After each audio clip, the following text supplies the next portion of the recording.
إن الحمد لله نحمده ونستعينه ونستغفره ونعوذ بالله من شرور أنفسنا ومن سيئات أعمالنا من يهده الله فلا مضل له ومن يضلل فلا هادي له وأشهد أن لا إله إلا الله وحده لا شريك له وأشهد أن محمدا عبده ورسوله صلى الله عليه وعلى آله وأصحابه وسلم تسليما كثيرا.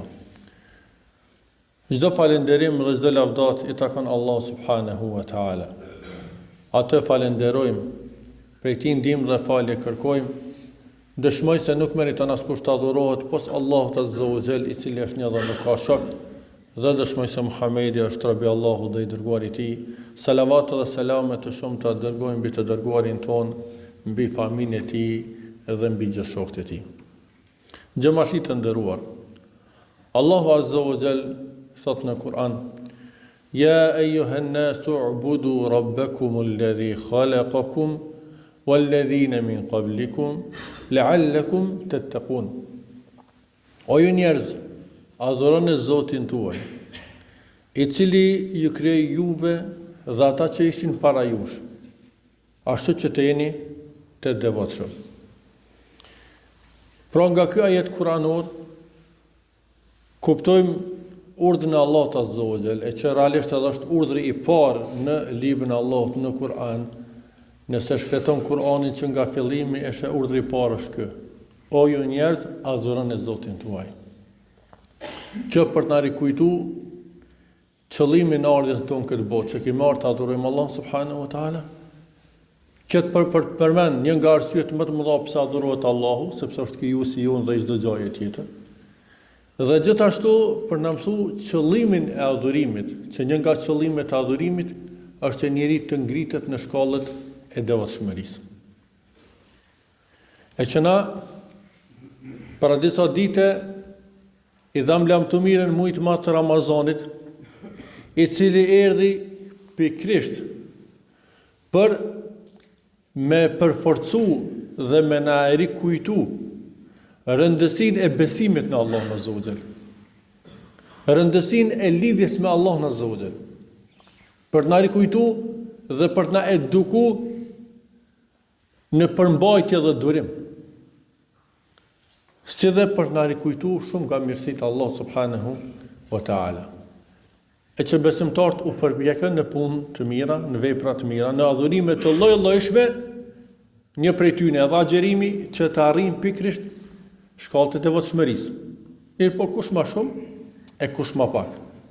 Ramazani u largu me atë atmosferën e tij të bukur, me atë freskinë shpirtërore që ja adhuroi ose na adhuroi neve besimtarve. Por realiteti është që mas Ramazanit një ndër sfidat më të mëdha të besimtarit është se cila është gjendja e tij pas Ramazanit, ose si do të vazhdoj jeta e tij pas Ramazanit. E që na tham, erdhë Ramazani me ato adhurime, sidomos me agjerimin, që qëllimi është të adhurohet Allahu, qëllimi është që të edukohemi me Ramazan, me vetë përmbajtje, me durim. Qëllimi është që të përmbohemi nga ushqimi dhe jo vetëm, por edhe nga ndalesat e ndryshme, që të arrijmë devotshmërinë. Mirë, po ky është synimi besimtarit në gjithë jetën e tij. Pra besimtari duhet vazhdojë në adhurim ndaj Allahut azza wa jall gjithherë. Nëse jo në intensitetin që ka qenë në Ramazan, s'është e pamundshme njëri të vazhdon me të njëjtin ritëm, me të njëjtin përkushtim. Mirë, po besimtari, ai pragu i fundit që është mos i neglizhon adhurimet cilat janë obligim, farzet, dhe të mos kel në harame, në ndalesa.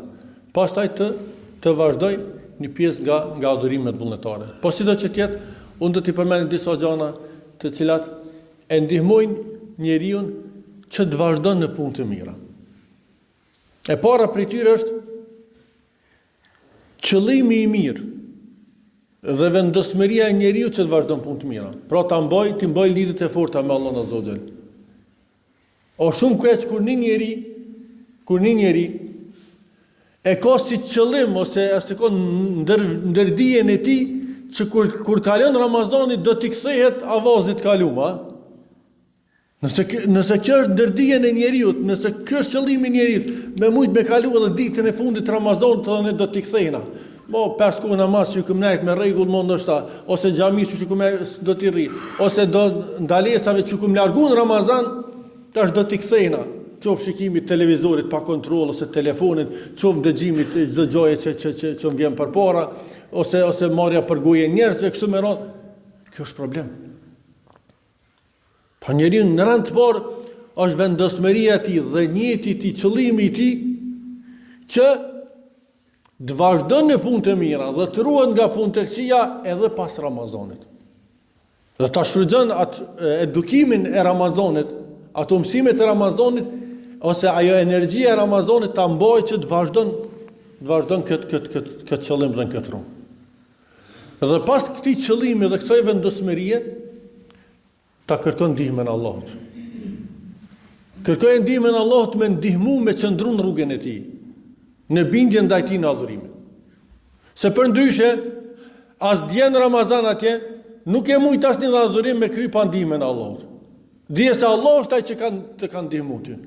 Dije që është një mirësi Allahut, nëse ti je prej atyre që ke qenë rregullt me namaz, nëse ti ke qenë prej atyre që ke mbajt Ramazanin, nëse je prej atyre që ke ruajtur ndalesave, dije se shumë njerëz të tjerë, ndoshta edhe familjar tu, ndoshta edhe shoqëria jotja, nuk kanë agjëru, nuk kanë bën namaz, nuk janë ruajtur nga ndalesat. Për ta si Ramazan, se jashtë Ramazan ka qenë njëjtë. Atëherë dije që ti nëse je udhëzuar në punë të mira, ajo është pikërisht mirësi nga Allah subhanahu wa taala. Ke mujtë edhe ti të jetë sikur ai. Nëse ti ke vazhdu jo vetëm yatsin, po edhe me namaz taravive, edhe me namaz natë madje. Ajo është mirësia e Allahut azza wa jall. Dhe nuk ka shembull ndoshta ma praktik se ajo që kemi pa me sy. Rrugës duke shkuar nëpër xhamia, i ke pa kafet, ngjatet mojt rrugës. Po ka pas njerëz që nuk u kanë distancioni ty në xhamia, po kanë kafja. Dhe një syfër atje. Nëse ty Zotit ka zgjedhur që me përkushtu agjërimit, me përkushtu namazet, leximit Kuranit, ibadeteve të mira, dije që ajo është mirësi për Allahut. Allahu ka ndihmu. Atëherë kem nevojë për Allahun. Sikur që kem nevojë për adhurime, të adhurojmë Allahun azza wa jall, pra për këto adhurime nuk kem nevojë vetëm në Ramazan, po kem gjithherë. Kështu kem nevojë për me kërku ndihmën e Allahut azza wa jall gjithherë edhe jashtë Ramazanit. Pastaj të përpjekën me të angazhohen. Së normal, kjo nga shkaqet e mëdha që njeriu masi që tjetë i vendosur në punë të mira, tjetë i sinqert në punë të mira. E dyta, të kërkon ndihmën e Allah subhanahu wa taala. Pastaj mos të flen, mos të tregohet dembel, po të përpjeket dhe të angazhohet. Jemi të namazet, asesi nuk guxon kurrë të njeriu me kontestu pas kohë namaz, ato janë obligim. Ato janë obligim. Mirë, po përpjeku këto obligime t'i krysh në formën më të mirë. Në xhami, me xhamat. Mirë, po asesi, edhe nëse të vjen mundësia ose nuk vjen mundësia me bë me xhamat, asesi të mos kalon koha pa fal namazin. Është obligim ai gjithherë. Dhe ti nëse je treguj kujdesshëm në Ramazan me këto 5 kohë, kjo tregon që ti mundesh. Mundesh ti ru namazet e tua. Nëse në Ramazan ke shtu edhe në rekate ma tepër spaku, këto farze mundesh me i majtë edhe jashtë Ramazanit. Ashtu agjërimi, nëse ti 30 ditë ke mujt me nejt agjërushëm, atëherë, fillimisht, nëse të ka ik një ditë pa agjëru, ose disa ditë pa agjëru, ose ke qenë në tem, ose ke qenë smut, ose diçka, atëherë në rëndë por fillo dhe kompenzoj ato ditë që ty të kanë ik. Me qenë se këto kanë kohë deri në Ramazanin tjetër në një farë aspekti. Mirë po, ti nëse nxiton në punë të mira, nëse nxiton me i kompenzu ato, kjo një shenjë e mirë për ty. E pastaj edhe me agjërim vullnetar. Në zakonisht kur përmendën sunetet, e kemi fjalën të namazit, suneti para drekje, mas akşamit. Njëjtë është edhe agjërimi. Mas agjërimit Ramazanit janë 6 ditë sunet të agjërohen nga ky muaj Sheval. Pastaj janë synet dita e Ashureve, atje hanë e ajte 3 ditë e bardha ose 3 ditë në mujt, e kështu me radhë. Dhe secili, sikur në Ramazan që njerëzit kanë dalluar në gara, edhe këtu dallojnë. Mirë po, insisto që përveç atij e minimumit që janë obligimet ti përfundosh e që janë më të mëdha padyshim, mundohu që të shtosh diçka nga këto vepra të mira ose të mbajsh diçka nga këto vepra që ke marrë në Ramazan. Nëse ti në Ramazan i ke fal vazhdimisht 20 rekate taravih, a nuk ke mundësi para se me fal vetëm minimumi edhe 2 rekate mi fal. Minimumi 2 rekate. Nëse jo 20, 2. Dhe nëse njeri i fal 2 rekate namaz natës, se këto janë pjesë e namaz natës, do të shënohet në mesin atyre që kanë bërë namaz. Mesin atyre që fal natën. E fali aty në xhami, ki abdes kur shkoj te shtëpia, pse nuk e praktikon mos më ul në shtëpi pa i fal 2 rekate. Llogaritë namaz natë. Ngritet me fal vetrin, mos me val vetëm vetrin, po edhe 2 rekate më shtu. Dhe kështu arrin spaku ti falsh 4 rekate namaz natë, edhe 3 vjetër 7 rekate, që kur pejgamberi sa spaku për nga numri se për nga forma jemi larg, pra gjatësia që i ka fal, po asnjë nuk i ka fal më pak se 7 rekate. Kështu që njeri duhet normal, nëse shkon njeri 7 rekate për një herë në jetën kohë, që është pak më e rëndë, po njeri e din veten e tij, e gjon formën se si që mos me rëndu veten e tij, mirë po prapë mendon ku për adhurimin dhe ibadetin. Ashtu te leximi i Kuranit. Nuk e di ai njeri që ka mendu me mbyll Kur'anin ditën e fundit të Ramazanit dhe mos me hap deri në Ramazanin tjetër. Apo duhet përfiton nga rasti i Ramazanit që është mësuar me librin e Allahut dhe nëse ka bë ka një xhuze ka lexuar çdo ditë, atë spoku ta lexon ka një çerek të hizbit që është 2 faqe gjys. Ka lexuar 20 recate, 20 faqe çdo ditë, spoku ti lexon 2 faqe gjys ose spoku 1 faqe nga libri i Allahut. Ashtu me dhikr me përmendjen e Allahut, ashtu me lutje dhe me dua. Përgjithësi për me adhurime dhe ibadete të mira. Le të përpjeket njeriu. Le të mundohet dhe gjithkush e gjon veten në një adhurim më shumë se në një adhurim tjetër. Për dikon namaz është më i lehtë se agjerimi. Atë përqendron namaz, e kanë fjalën të vullnetare se obligimet janë të caktuar për Allah. Mirë po te veprat vullnetare njeriu jepet mundësia me zgjidh. Nëse ti i pri më shumë për ose më lehtë vjen me namaz sa agjerimi, shton nga namazi. Nëse vjen më lehtë me ngjinu, shto te agjerimi. Ose dikush leximin e ka më të lehtë, atë lexon Kur'an ose dhikrin. Dhikri është më i lehtë, përmendja e Allahut. Në punë, në rrugë kudo që subhanallahu, alhamdulillah, la ilaha illallah, wallahu akbar. Fjalë më të mira, ndjen ka ato fjalë më të mira. Kështu që të përpjekemi në adhurime dhe punë të mira. Dhe e fundit ajo që na ndihmon me vazhdu në adhurime dhe ibadete, është shoqëria e mirë. Është shoqëria e mirë.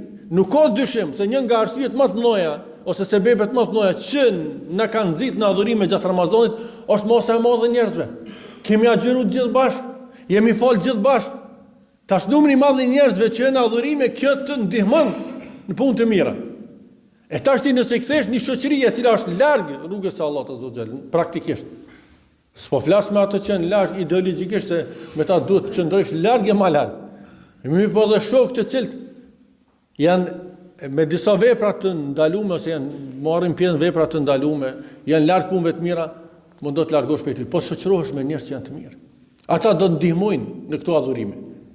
Edhe këtu s'duhet asnjëherë të harrojmë prezantimin në dersa dhe legjërata ku mësohet feja e Allahut azza wa jall, ku përkujtohet Allah subhanahu wa taala, përkujtohet adhurimet e Allahut e kështu me radhë. Pra, në përgjithësi, këtu janë disa nga shkaqet të cilat do të na ndihmojnë të ecim në rrugën tonë e që kjo rrugë jona do të përfundon një ditë, sikur se Ramazani që ka përfunduar, ai është momenti kur do ta dorëzojmë shpirtin tonë.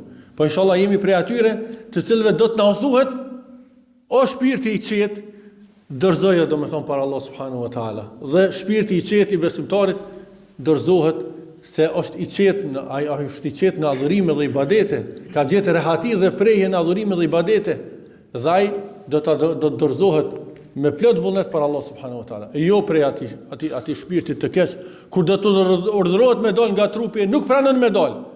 Me po do të tërhiqet me sikur që thot pejgamberi, sikur therra që nxirret nga leshi i palom. Do të thonë me vështirësi. Ka ardha fati do del ajo. Mirë po, ose me dëshirë dhe vullnet, ose me zor. Allah azza wa jall na bëj për robët e tij të sinqert, të cilët vazhdimisht kërkojnë ndihmën e Allahut, të cilët vazhdimisht përpjeken në adhurime dhe ibadete, e largohen nga ndalesat dhe haramet dhe shoqërohen me njerëz të mirë, e shoqëri të mirë, që Allah të mos na privon pastaj pe shoqërisë më të mirë në botën tjetër, e ata janë pejgambert, njerëz të sinqert, janë dëshmorët dhe besimtarët e mirë. Wa sallallahu wasallam ala nabiyina Muhammad wa akhiru dawana anil hamdulillahi rabbil alamin.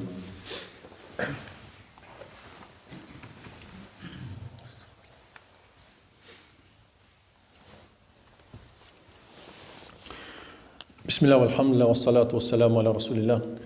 E falenderojmë Allah subhanahu wa taala gjithherë, salavat dhe selame dërgojmë mbi të dërguarin tonë. Vllazën të nderuam, mas përfundimit të Ramazanit dhe punëve të mira në përgjithësi, është edukate besimtarit që të kërkon prej Allahut pranim të atyre veprave, gjithashtu kërkon falje për shimet dhe gabimet që ka. Mirë po, një nga shenjat që tregon se vepra është e pranuar te Allahu Azza wa Jall, është pikërisht kjo tema që na po flasim, vazhdimi në punë të mira. Nëse njëri vazhdon në punë të mira, kjo është shenjë që ju kanë pranuar vepra që ka bërë gjatë Ramazanit. Se Allah subhanahu wa taala bën shembuj të ndryshëm në Kur'an, çortime për ata të cilët punë të mira i pasojnë me punë të këqija. Ka shembuj ndryshëm në Kur'an, po përmend vetëm njërin prej tyre. Allah azza wa jalla merr shembullin e asaj gruas e cila thurr, domethënë gjatë gjithë ditës dhe në fund e prish ato që e punon dhe thurr. Thonë nuk do njëri tjetër i kujdesum të harun atë që ka bërë më herët. Dhe një prej formave më të mira që harun është me vazhduar punë të mira. Dhe kjo është njëjtën kohë shenjë që tu kanë pranuar veprat e mira dhe punë të mira. A ka vepër më e mirë ose vepër më e shëmtuar në anën tjetër, vepër më e shëmtuar se sa ajo vepër e keqe, e cila vjen mas veprave të mira. Shaj e keqe kjo. Kurse sa mirë është kur veprat e mira vazhdohen ose pasohen me vepra të mira dhe punë të mira. Allahumma salli ala Muhammedin wa ala Muhammed, kama sallaita ala Ibrahim wa ala Ibrahim innaka Hamidum Majid, wa barik ala Muhammedin wa ala Muhammed, kama barakta ala Ibrahim wa ala Ibrahim innaka Hamidum Majid. Inna Allaha ya'muru bil 'adli wal ihsani wa ita'i dhil qurba wa yanha 'anil fahsha'i wal munkari wal baghi ya'idhukum la'allakum tadhakkarun.